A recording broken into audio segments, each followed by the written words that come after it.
pleasure to welcome you all as we are able to gather today at the workshop, and this workshop was our last landmark activity for PITAP as the project winds up on 31st of October 2016 in a couple of weeks' time. In deciding the program for the week, MSG Secretariat have lined up a series of agenda items to reflect the discussions around the key findings and recommendations of the studies carried out this year on forestry, shipping, market intelligence, implementation of the MSG labor mobility and website for MSG job search and investment opportunities. Once again, I welcome you all to Port Vila, and I wish the series of workshops successful deliberations. Thank you, merci beaucoup, thank you Thomas, thank you Turu, Minakawalewu, and Paleti. Briefly recapitulate the intent of the forestry study. The study was conducted on the forestry sector to understand its current situation, identify trends and explore ways to reform the sector through a sustainable development lens. Not a forestry lens any longer, but a sustainable development lens. In this study, the team followed a holistic assessment approach to look at the forestry sector from the following lenses. We actually looked at the environmental and the ecological lens. I think it is quite appropriate to have that as number one, because forestry doesn't work without that, as simple as that. We also need the social and cultural lens, and this is absolutely prerogative in a region which talks 1,500 languages, and where forests means so many things to so many different cultural groups. This is really my hobby horse, because I really think the value of carved timber here in Melanesia is just so great and so unique and so attractive that it should be one of the #1 forest products. I'm an insect collector as a forester. You probably have started that too. I love beetles. And I worked for a long time with Wow Ecology Institute in PNG. And beetles alone, for example, $1 billion industry around the world. Back there, the community's got 1 kina per 1 hectare of forest from the companies. They could sell 1 beetle for 200 kinas. And that was pretty good economics to me. And this is just one of the many products which really are amazing in the region. You also can look at conservation as a portfolio. Conservation sector has probably invested more than $50 or $100 billion over the last 20 years in the region. And I think you can attract a lot of investment from that sector. More, and of course the most important one is the tourism industry. And the tourism industry needs 2 things in the Pacific, or 3 things, which is forests, reefs, and cultures. And I would say forests is probably the most important one. And we actually were lucky enough to be taken by the Minister of Road and Transport in New Caledonia to Canada in northern or middle Caledonia, or the Grand Terre.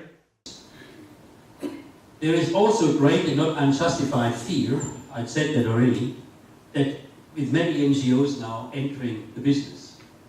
And it is also my observation over the last 10 years that the main people and the main groupings which were able to capitalize on climate change action and all the money around have been international NGOs. They're wondering about the people down there, and they're also contemplating and discussing the humanity of the people down there, because they got a good claim they are human too. And the developers down there say, look, I give you the 2 major tools for forestry. One is a bulldozer, and the other one is a tank, if they don't comply. So this was very often, I use it as an example because logging and forestry has really divided the international community as few things ever have before. During that summit, step 2, discussion or perhaps presentation of a moratorium, and this moratorium gives you time to do some studies, to think about it and get things right.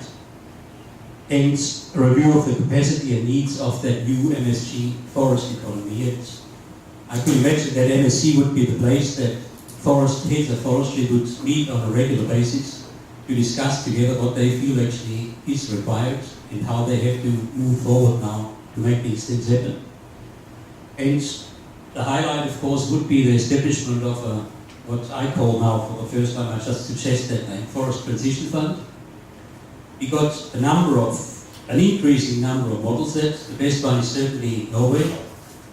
But World Bank, for example, has written a couple of reports now to actually give guidelines to set up funds like that, because they're actually very difficult to set up.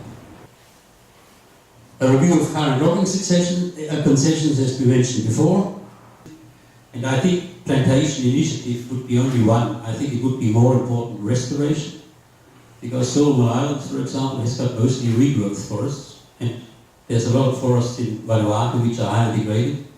There is a big potential, for example, in Sancto alone, to restore 69,000 hectares of degraded forest lands, and do that with species like whitewood and kwila, etc., etc.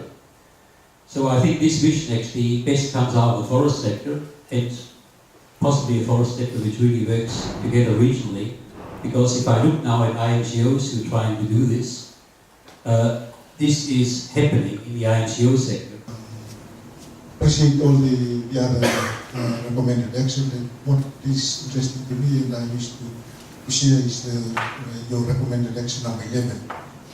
The development of MSG Community Forest Training Program. I work with the training and education division, the head of the forest training division.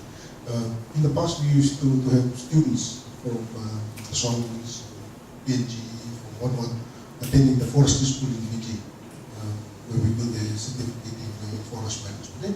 Every year we plant trees. It's about 5 years now we raised this project, and I think I want to complete what was in the presentation about this action for New Caledonia, because we have to rehabilitate a lot of site of mining, so we can have also funds. One of my observations, especially with found out, is on this climate change.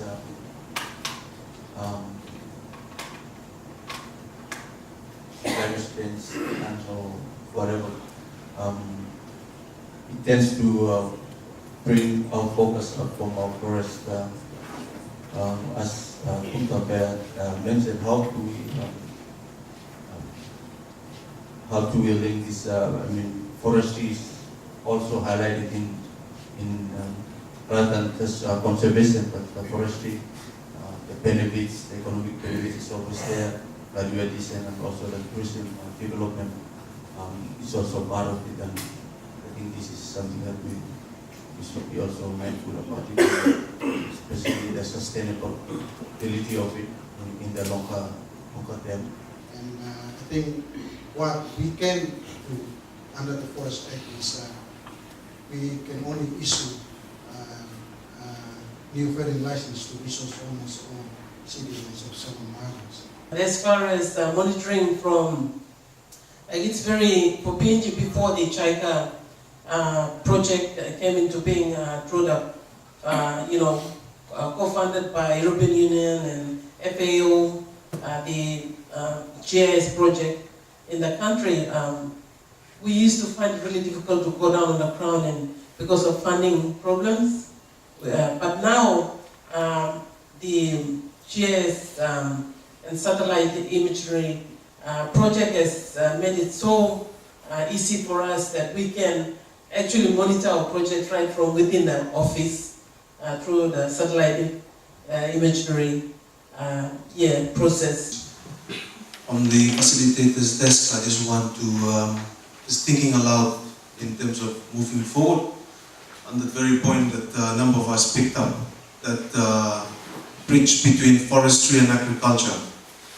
And now that we are recommending for a forestry and MSG Forestry Summit, I've not been supportive of this proposal that I'm going to make, but I just want to pose it for us to think about. Is there merit in having an MSG Forestry and Agriculture Summit? After there's a first step, down the line we could have a partnership, agriculture and forestry. Unless there's any burning resistance to that, can we take it that this is the way forward, we'll move ahead with the Forestry MSG Summit?